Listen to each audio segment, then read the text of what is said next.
want to talk a little baseball tonight, and I'm not going to be very long on it. Saw the stuff with MLB announcing that they have removed the lifetime ban of Pete Rose and Shoeless Joe Jackson and the Black Sox 8 that got banned like 1912 or whatever it was, almost 100 years ago. And initially, my response was, that's awesome. I was so happy about the fact that Pete Rose had been wanting to be a chance at the Hall of Fame forever. I don't think he ever should have been able to play baseball again.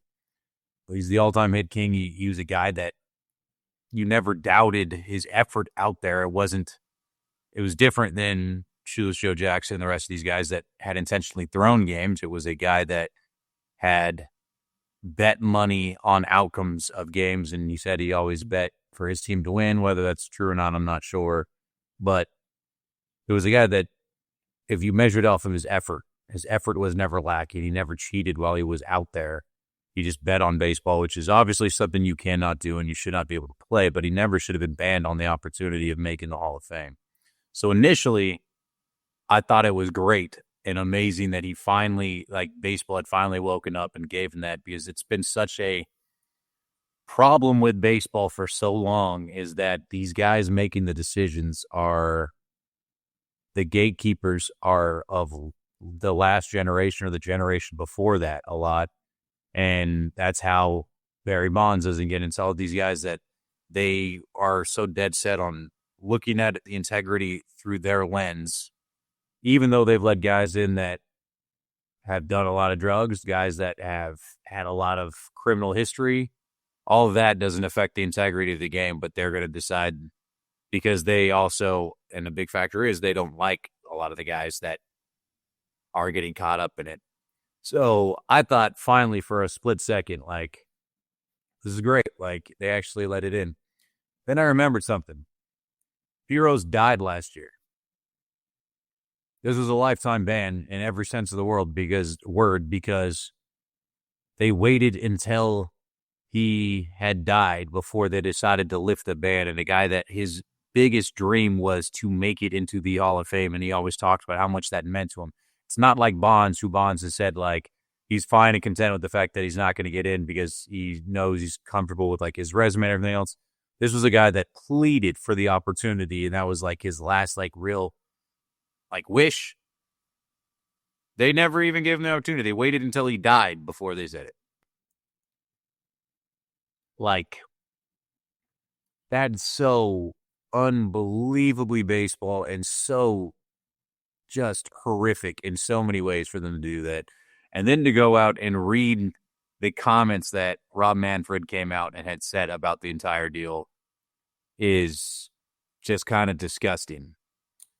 In his statement, he said, obviously a person no longer with us cannot represent a threat to the integrity of the game. Completely willing to come out and say, yeah, we weren't going to let him in or have the opportunity while he was alive. We waited until he was dead. Moreover, it is hard to conceive a penalty that has more deterrent effect than one that lasts a lifetime with no reprieve. Doubling down. We weren't going to do this. We weren't going to move it while he was completely alive. We were going to wait until he died. So the guy, you couldn't even, even if you wanted to say something like that, you couldn't tell him that while he was alive and say, hey, this is going to last for as long as you are alive, but the moment you pass, you find some peace in the fact that once that happens, we're going to remove this and you'll be eligible. He died thinking he was never going to have a shot at making it into the Hall of Fame. Manfred went on to say, therefore, I have concluded that the permanent ineligibility ends upon the passing of the disciplined individual, and Mr. Rose will be removed from our permanently ineligible list.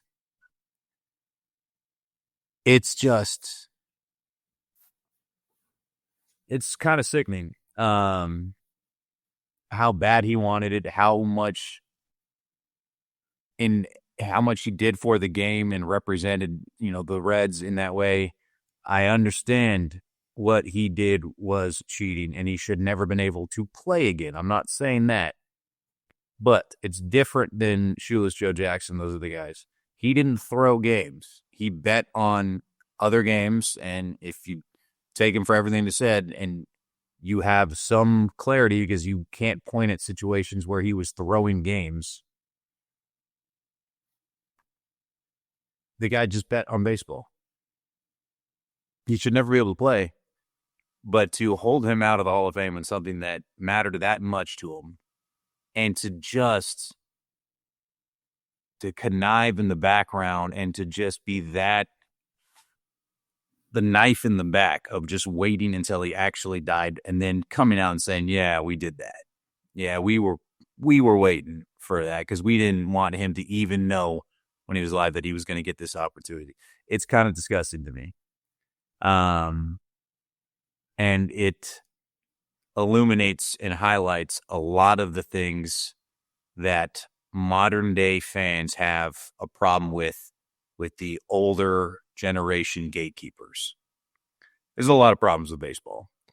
And Pete Rose brought a lot of these problems to the game, and he brought a lot of the consequences onto himself. But there is this running thing with these gatekeepers where if you wrong them and they feel like they were wronged, they are going to just obliterate you well beyond what is required with no remorse. And I feel bad that a guy like Rose, that this was his biggest dream, never even knew while he was alive that this was at least on the board for after he passed. He fought for years to try and get into the Hall of Fame, talk about how much it mattered to him, and it sucks, kind of, in my book, that this is the way that Manfred decided to kind of handle it. I don't know. Let me know what you guys think.